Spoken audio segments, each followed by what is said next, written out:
They said it was a storm that buried the bodies, but the earth in Kentucky has a memory, and it never forgot the cries of the missing.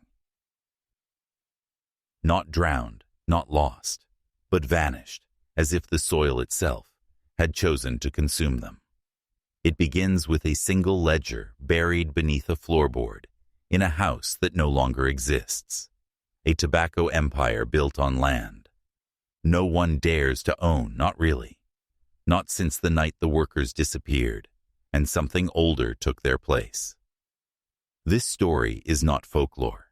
It is not superstition.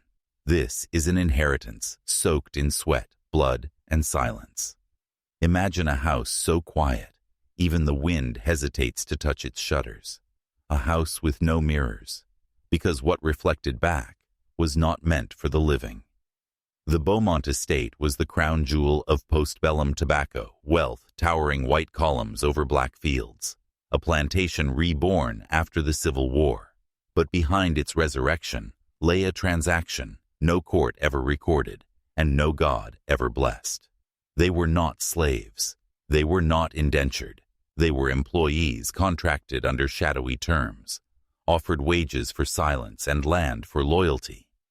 But each man and woman signed their name beneath the same mark, a symbol that matched the one carved above the main hearth, a symbol no one could trace to any language or tribe, and yet it hummed like it remembered something ancient and foul. The Beaumont patriarchs did not believe in chance. They believed in sacrifice, in the power of stillness in planting more than crops and harvesting more than tobacco. Their records showed 41 names disappearing across 3 seasons. But no funerals, no departures, no explanations, and not a single family dared to ask where they had gone. You will hear skeptics say it was disease, that it was migration, that it was labor disputes. But I have read the journals. I have stood at the edge of the cellar door and felt cold rise from beneath, not air but warning, the kind there. It makes animals bolt and children cry for no reason. The kind of cold that means something beneath you is listening. And now we begin the descent into what they buried and what they fed, and why the land still echoes, even now, even when no one remains to listen. The story begins to unravel, not from a confession, but from a stain, a black resin that seeps up from beneath the parlor floor of the old Beaumont house. No matter how many times it is scrubbed, it returns thick, slick, and warm to the touch, like it remembers being alive. They tried to blame it on old plumbing, on spilled oil, on the decay of a house abandoned for decades. But the chemical tests revealed something else altogether, something not registered in any known substance charts. And when exposed to flame, it did not burn. It screamed. The journals kept by Jonathan Beaumont, the third son and only surviving male heir, tell a different tale than the family's proud speeches and public records. He wrote, not like a planter, but like a man confessing to something he no longer controlled. His entries became erratic, illegible, then violent, then stopped altogether. Just 3 days before the 42nd name would have been added, a name never written, but expected, a name he only ever referred to as mine. What Jonathan described was a hunger not his own, but inherited, like the land, like the house, like the whispering that began after sundown. It spoke to him from the rafters, from the smokehouse, from the tree line, and eventually, from within it, told him things about the soil, about the blood debt buried beneath it, and about the cost of breaking contract with the one who had granted his family their fortune. Local legends spoke of an old thing, buried deep before settlers came, a thing that fed on obedience and silence and sacrifice, and that the Beaumonts, in their desperation to restore their wealth, had given it all 3 in abundance. The tobacco grew thick, the workers came, and the wealth returned, but only as long as the harvests were paid, in both crop and flesh. What's worse, the thing began to choose, began to mark the workers itself, a dark welt behind the left ear, a kind of brand that appeared overnight. And those who bore it would be gone within 7 days, always on the 7th night, always during the hour, when the moon vanished completely and the cicadas fell silent, like even nature refused to witness what happened next. And still the records show no complaint, no revolt, no attempt to flee, only silence, and then absence. The kind of absence that reshapes a family, a town, a lineage, forever. You have to ask yourself, why no one ever looked deeper? Why the disappearances were never investigated, not by local law, not by the church, not by the press. It's because the Beaumonts paid everyone. They paid the constables. They paid the ministers. They even paid for silence in the courthouse archives, where 4 entire years of records mysteriously burned in a fire that no one remembers, and no one can prove ever happened. The truth is not in the official documents it's buried in, whispers from the descendants of those who lived and died on that land. Stories passed down behind locked doors. Warnings never written, only spoken between breaths, and only after dark. They speak of the Red Room, a sealed basement chamber beneath the main house lined in limestone and carved with symbols. No one could decipher, they say. The room was always wet, always warm, like something breathed from beneath, and that every 7th night the family would descend with one worker and return without them. The workers themselves knew something was wrong, but fear held them in place. Not fear of the family, but fear of breaking the cycle. They believed that to defy the ritual would unleash something far worse than disappearance, something that would stain the bloodline of every descendant, including their own. And so they obeyed, not because they were weak, but because they had already seen what happened to the ones who tried to run and didn't make it. One account speaks of a man named Elijah taken in the 3rd year. He carved a symbol into his forearm with tobacco shears, the same symbol found later on the stone in the Red Room. The night he vanished, the tobacco fields wilted and the livestock screamed for 7 hours straight. The family tried to burn the symbol out of the house, but each time it reappeared, this time in the center of the nursery floor. Whatever bargain had been struck, it was binding and it was territorial. It was not about belief, it was about transaction, and the only way to keep the land fertile was to keep paying the price in flesh and silence and fear, generation after generation. Now you begin to see the depth of the rot, not just in the family, but in the soil, in the very air that surrounded them. The plantation wasn't haunted. It was fed. They say the land remembers, but here the land obeys beneath every root. There are names not carved on stone, but whispered into dirt by mouths sewn shut, and souls unwilling to leave. There is no cemetery on the Beaumont estate, only a long trench at the edge of the western field, lined with stones that no one dares move. No one dares mow near it. Animals avoid it. Compasses spin over it, and children who wander too close return mute for days, clutching clumps of black earth in their hands, eyes wide as if they saw too much and were told not to speak. In 1876, the government sent a surveyor named Clark O'Hare to appraise the plantation for potential taxation. He arrived in the morning, and by sunset, he was gone. No records, no report. Only his horse returned, galloping down the main road, riderless, with the saddle torn, and a thick smear of that same black resin down the side. 1 week later, his notebook was mailed anonymously to the county office. Every page soaked through except one. It simply read, "Some things are older than God and hungrier." His disappearance was quietly filed under hostile terrain, which made no sense for a field of tobacco in mid-harvest. But no one questioned it. Not after the last official, who asked too many questions, died of a sudden stroke during Sunday service. His autopsy revealed something in his lungs, something like ash and soil and root, not from this country and not from this century.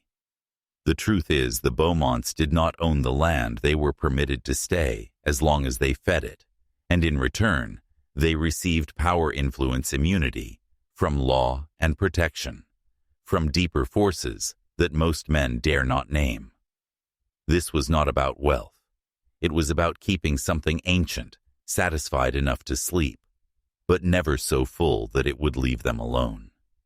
The descendants of the workers speak of a blood pact, signed not with ink, but with bone, sealed not in court, but underground, and beneath a crescent moon, where the air hums and the dirt breathes. They say, the pact could only be broken if the house burned with the name of every missing soul spoken aloud, but no one dares try because the last time someone did, the fire burned blue, and the name they forgot was the one that screamed the loudest. The records stop in 1876, but the whispers do not. The townspeople say, the plantation was built on sacred burial ground. But they're wrong. It wasn't sacred, it was sealed. The land was already occupied, long before the Beaumonts arrived, and long before tobacco was planted. The soil was never meant to be turned, only kept still and watched from a distance. Every harvest was a violation, every plow, stroke, an invitation to something older than the trees, something that does not forget. They say the oldest daughter of the Beaumont line went blind at 13, but began to draw symbols she had never seen before. Spirals, circles, intersecting eyes, carved into her bedroom wall, not with knives, but with her fingernails. When asked what they meant, she whispered that they were prayers, but not ours, and that someone named Mirren had taught her how to draw them. She never spoke again and died at 20, with her mouth still moving silently, as if finishing a sentence from long ago. When her body was prepared for burial, the undertaker collapsed. His assistant said he began choking without cause, as if drowning on dry air. When they opened the casket, a black moth flew out, one that should not exist in Kentucky, one that bled when crushed. The walls of the funeral home cracked overnight, and the casket was later buried without ceremony, in a plot that has since turned barren. Nothing grows there, not even weeds, as if the earth refuses to accept anything else after her. There are rumors of a journal written by the Beaumont patriarch, detailing encounters with voices in the walls, dreams that foretold deaths, and a shadow that watched him from the field. He said it wore the face of a man he once whipped. But its eyes were all wrong, as if they belonged to something that only wore human skin to mock it. The journal was locked in a black chest beneath the chapel floorboards, and the key swallowed by the last honest servant, whoever lived there. He died the next day, after coughing up 3 teeth that were not his. If you still believe this is about missing workers, then you are not paying attention. These were not disappearances. They were trades, quiet, deals signed in silence with something that does not write, but remembers and waits. Every man taken was replaced by luck. Every death paid for power, until the balance shifted and the land began to collect interest. You want to know when the truth began to rot. It wasn't when the bodies vanished. It was when the family stopped pretending to care. Because in the end, the missing weren't mourned. They were measured, weighed against crop yields and profit margins. The more who vanished, the better the harvest. The richer the soil. The darker the leaves and the smoother the tobacco. Every coffin was a ledger entry. Every scream, a down payment on prosperity. The locals stopped asking questions, not because they believed the Beaumonts, but because silence became contagious.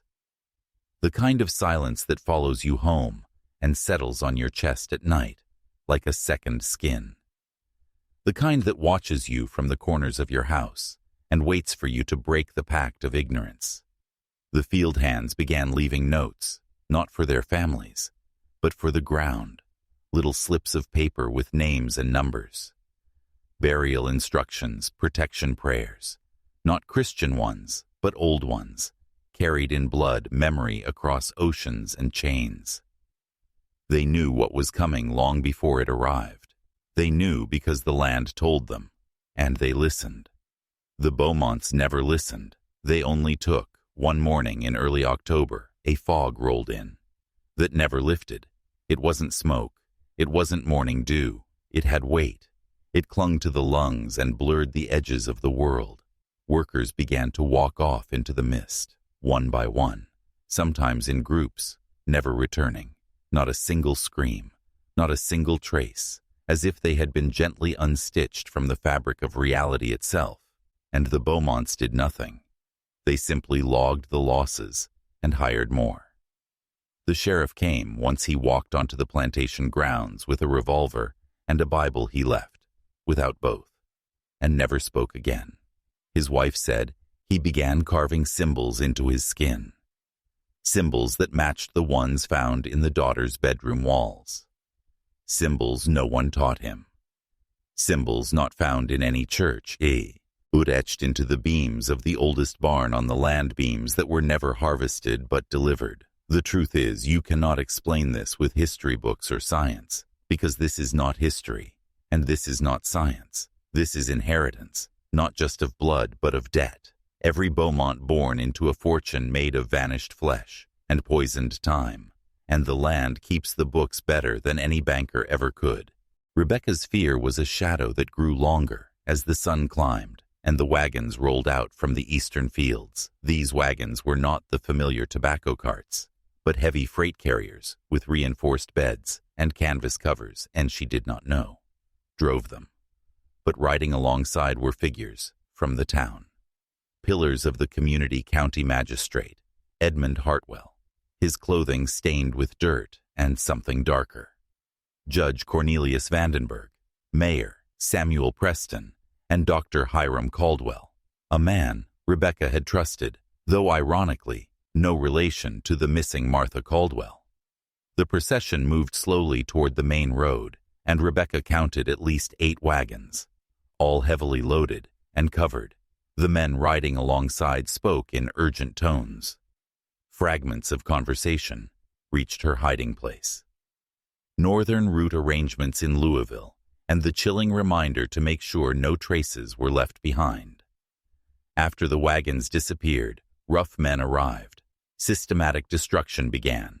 The cabins were searched, personal letters, burned clothing, hauled away, and lime scattered to erase biological traces. Rebecca saw with horror that this was not a spontaneous act, but a planned operation, executed with military precision. Later, men returned from the fields carrying bloodied tools and clothing, which they fed into the fire. The acrid smell drifted to Rebecca, and she knew her husband and the others were dead, buried somewhere in the eastern fields. But the nightmare was far from over. Jeremiah Beaumont arrived shocked and frantic, but was met by Magistrate Hartwell, who gave a prepared explanation. Local vigilantes had threatened the workers, and they fled with documents claiming breach of contract.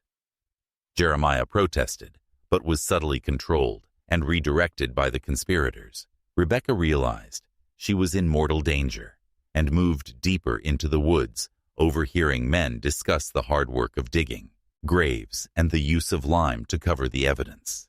The brutal reality of 41 bodies buried to keep people in line. The pay was good, and the work served a sinister purpose to deter any uprising. She waited until midnight before fleeing to Lexington to stay with her dying sister. But threats followed. Men visited, warning her to remain silent or leave Kentucky. They offered money, not out of kindness, but as payment for silence. Terrified, Rebecca chose to relocate to Cincinnati, living with the burden of the secret. Years later, she began documenting the events, maps, lists, names, timelines, hidden carefully. Knowing these would be the only proof of the Beaumont massacre, her son was made to promise. The truth would be passed down until it was safe to reveal. Rebecca died in 1902, but left a legacy of evidence that would help expose one of Kentucky's darkest crimes and set the stage for justice to come. In 1924, Elias Rutledge broke the silence that had bound his family for decades. He carried the weight of his grandmother Rebecca's secrets, and with tears told Margaret Beaumont the truth that had been hidden for nearly 50 years. Elias revealed the carefully preserved documentation maps, lists, timelines, and most crucially, a diagram pinpointing the exact location of the mass grave in the eastern fields. The evidence painted a picture of a conspiracy far beyond local crimes. The Kentucky Brotherhood, a regional terrorist network formed in response to Reconstruction's social and economic changes, was behind the massacre. This group operated with political protection and shared a commitment to preserving white supremacy and economic exploitation. The decision to eliminate the integrated workforce at Beaumont was made months earlier in Louisville. Representatives from Brotherhood chapters across Kentucky and neighboring states saw the Beaumont Plantation as a dangerous example that could inspire similar efforts elsewhere. If the experiment succeeded, it would threaten the oppressive labor systems that fueled the Brotherhood's power. The massacre was planned with military precision, timed to maximize economic damage during harvest season. The location's remoteness ensured the work could proceed without observation. Rebecca's records showed the massacre was not isolated. The Brotherhood was responsible for similar terror campaigns, targeting civil rights activists, Republican politicians, integrated workforces, and anyone threatening the post-Reconstruction order. They treated violence as business and kept detailed records. The conspiracy was passed through generations, maintaining secrecy through intimidation, corruption, and placement of sympathizers in power. Margaret understood why her investigation had met fierce opposition. Descendants of the Brotherhood held key positions, determined to keep the past buried. But with Rebecca's evidence, she finally held the key to justice for the 41 victims. Margaret Beaumont faced the danger of exposing a conspiracy that had operated in the shadows for nearly 50 years. She acted swiftly to preserve Rebecca Rutledge's evidence. Making multiple copies in secret during the harsh winter of 1924 and 1925, Margaret distributed these to trusted contacts across the country, historical societies, civil rights organizations, and journalists, far from Kentucky, where local pressure could not reach them. Margaret knew simply releasing evidence wouldn't guarantee justice. The Kentucky Brotherhood controlled local law enforcement, politicians, and judges who had been corrupted or intimidated. Federal intervention was needed to break the conspiracy's grip and bring criminals to trial. Her breakthrough came when she contacted Special Agent Franklin Morrison at the Justice Department's Louisville office. Morrison had been quietly investigating organized violence against African Americans and their allies throughout Kentucky for years. Upon receiving Rebecca's documentation, Morrison recognized its significance and began coordinating a comprehensive federal investigation. Over 2 years, Morrison's team uncovered the Brotherhood's extensive network. Its members were responsible for hundreds of murders, thousands of intimidation acts, and corruption of legal institutions. The Beaumont massacre was among the most thoroughly documented crimes, thanks to Rebecca's records and Margaret's persistence. The federal investigation revealed how deeply the conspiracy had corrupted Kentucky's systems. Judges dismissed cases. Sheriffs refused to investigate. Politicians blocked laws, all to protect the Brotherhood's power. The federal grand juries in Louisville, Lexington, and Frankfort indicted 47 individuals connected to the Kentucky Brotherhood, including sitting judges, county officials, and business leaders. Charges ranged from conspiracy to commit murder to federal civil rights violations.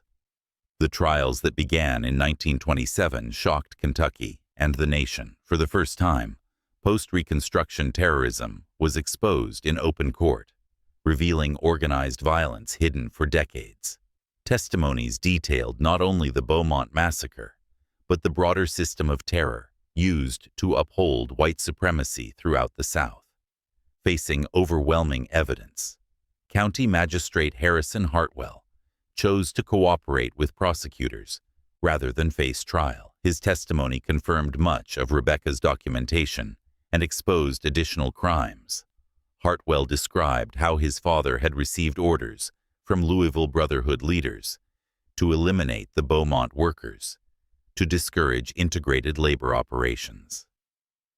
The massacre had been planned months in advance, with precise timing, logistics, and cover-up procedures. Shocking revelations included prepared legal documents to justify the workers' disappearance and meticulous financial records, treating murder and intimidation as business expenses. The elimination of the Beaumont workers was a calculated investment, ensuring the Brotherhood's economic dominance. The trials revealed the depth of corruption within Kentucky's legal and political systems. Judges dismissed cases, sheriffs obstructed investigations, and politicians prevented legislation. The conspiracy operated with near impunity, controlling institutions meant to ensure justice. Margaret Beaumont worked closely with federal authorities to locate and properly bury the remains of the 41 murdered workers. Using Rebecca's maps and additional investigation, archaeologists found the mass grave in the eastern fields of the Beaumont Plantation. The discovery confirmed the darkest details of Rebecca's testimony. The workers had been buried in a carefully prepared site, designed to keep their bodies hidden forever. The excavation was conducted with dignity and respect, denied to the victims in death. Each set of remains was documented, and where possible identified through personal effects or dental records. The workers finally received proper burials in a cemetery in Paris, Kentucky, with headstones bearing their names and a monument commemorating their sacrifice. The memorial service drew hundreds from across Kentucky and beyond. Family members who had long awaited answers found closure. Civil rights leaders spoke to the broader significance of confronting historical injustices.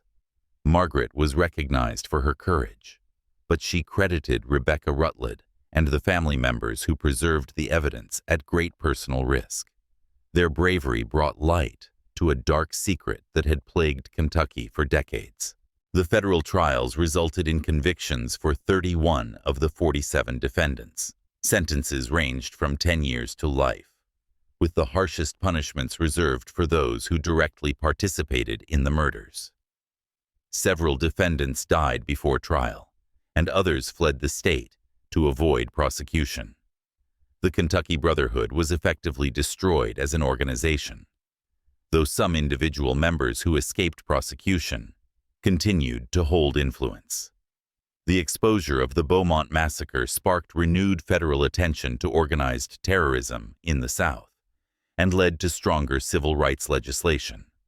The investigation inspired similar probes in other states, uncovering comparable conspiracies and prosecutions of terrorist organizations. Margaret Beaumont dedicated the rest of her life to ensuring the victims were not forgotten. She established the Beaumont Memorial Foundation, providing scholarships to descendants of the murdered workers, and supporting research into organized violence during the post-Reconstruction era. The foundation also preserved the historical record of the massacre and its aftermath. Margaret compiled a comprehensive archive, including documents, testimony, and evidence, creating a resource historians and researchers still use today. She insisted the archive include not just facts, but personal stories of the victims and the impact of their deaths on families and communities. Margaret's work extended beyond documentation to active education and advocacy.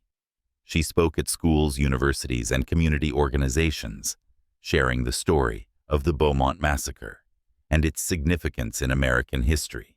She collaborated with other researchers documenting similar crimes throughout the South, helping build a comprehensive picture of organized terrorism during the post-Civil War period. The old Beaumont Plantation was eventually converted into a memorial and educational center dedicated to labor relations and civil rights in Kentucky. The restored workers' cabins serve as exhibits, telling the stories of the 41 victims, placing their lives in the broader context of struggles faced by working people in the post-Reconstruction South. The eastern fields where the workers were buried have been transformed into a memorial garden with walking paths and interpretive markers explaining the site's significance. The Memorial Center has become an important destination for students, researchers, and visitors interested in understanding this dark chapter of American history. Educational programs connect the Beaumont Massacre to broader themes of civil rights, labor, organizing, and ongoing struggles for equality and justice. The center's mission is not just to commemorate the victims, but to ensure their sacrifice contributes to a deeper understanding of how organized oppression operates and how it can be resisted. The legacy of the Beaumont Massacre extends far beyond the specific events of July 23, 1876. The case stands as one of the most thoroughly documented examples of organized terrorism during the post-Reconstruction period, offering scholars unprecedented insight into how conspiracy and corruption were used to maintain systems of oppression. The detailed records preserved by Rebecca Rutledge and uncovered by Margaret Beaumont have been used in dozens of academic studies, exposing similar crimes throughout the South. But perhaps more importantly, the story demonstrates the power of individual courage in confronting institutional evil. Rebecca Rutledge's decision to document what she witnessed, despite the personal danger, preserved evidence that would eventually bring justice for the victims. Margaret Beaumont's determination to uncover the truth, even when faced with intimidation and legal obstacles, ensured the conspiracy could not remain hidden forever. Their examples show that even the most powerful conspiracies can be exposed when individuals risk everything for justice. The case also highlights the crucial role of federal intervention in protecting civil rights when local institutions are corrupted or intimidated. The Kentucky Brotherhood operated with impunity for decades because it controlled local law enforcement and political structures. Only federal investigation and prosecution could break the conspiracy's hold on power and bring the perpetrators to justice. Today, visitors to the Beaumont Memorial Center can walk through the restored plantation grounds and see exhibits that tell the full story of the massacre and its aftermath. They can visit the Memorial Garden, where the 41 workers are commemorated, and read their names on the monument that Margaret Beaumont helped design. They can also explore the research archives containing thousands of documents related to the case and its broader historical significance. But the most powerful aspect of the memorial is how it connects past and present. The story of the Beaumont Massacre is not just a historical curiosity. It's a reminder that the struggle for equality and justice is ongoing, and that ordinary people have the power to make extraordinary changes when they choose to act with courage and determination. The 41 workers who died at Beaumont Plantation believed in the possibility of a better future. A future where people of different backgrounds could work together with dignity and respect. Where hard work would be rewarded fairly, and where children could receive education and opportunity, regardless of their parents' race or social status. Their vision was silenced by violence, but their legacy lives on in the ongoing struggle for the justice and equality they died seeking. Their sacrifice serves as a powerful reminder that progress is not inevitable and must be defended against those who would maintain systems of oppression. The Beaumont Massacre teaches us that justice requires courage, resilience, and the willingness to confront uncomfortable truths. Even in the face of overwhelming odds, ordinary people can challenge corruption and demand change. Their story inspires all who hear it to carry forward the fight for a more just and equal society. The crimes of the Kentucky Brotherhood represent a failure of our legal system that echoes even today. Local institutions corrupted by power and intimidation allowed terror and murder to thrive unchecked. The Beaumont massacre was not an isolated incident, but part of a broader network designed to maintain white supremacy and economic control. Yet the federal government's intervention proved that no conspiracy is too powerful to be challenged. Margaret Beaumont's brave persistence and Rebecca Rutledge's haunting testimony became the catalysts for justice. Their efforts show how vital it is to protect and uplift the voices of those who dare to speak out against injustice. When history is silenced or distorted, it is up to us to unearth the truth and ensure that those who suffer are not forgotten. The legacy of the Beaumont massacre demands ongoing vigilance in the fight against systemic racism and violence. It calls on us to learn from the past and recognize the dangers of complacency. If we ignore history's darkest chapters, we risk repeating them. The story of these 41 workers reminds us that freedom and equality require constant defense and collective courage. Today, the Beaumont Memorial Center stands as a testament to courage, justice, and remembrance. Visitors walk the grounds and reflect on the lives lost and the sacrifices made. The restored cabins and the memorial garden tell a story of resilience and hope. The truth uncovered by Rebecca and Margaret shines a light on the shadowed past and inspires the ongoing struggle for civil rights and human dignity. Their story is a powerful reminder that ordinary people can confront extraordinary evil, and that even the darkest conspiracies can be exposed when bravery meets determination. The lessons of the Beaumont massacre teach us that history is not just a record of the past, but a guide for building a more just and equal future. As we remember the 41 workers who were silenced by violence, we honor their vision for a world where dignity and respect transcend race and class. Their legacy calls us to continue the fight for justice with unwavering resolve and to ensure that their sacrifice was not in vain. Thank you for joining us on this journey into a hidden chapter of American history. If you found this story compelling, subscribe to our channel, hit the notification bell, and share with others who seek truth and justice. Together we can keep the memory alive and work toward a future where freedom and equality truly belong to all.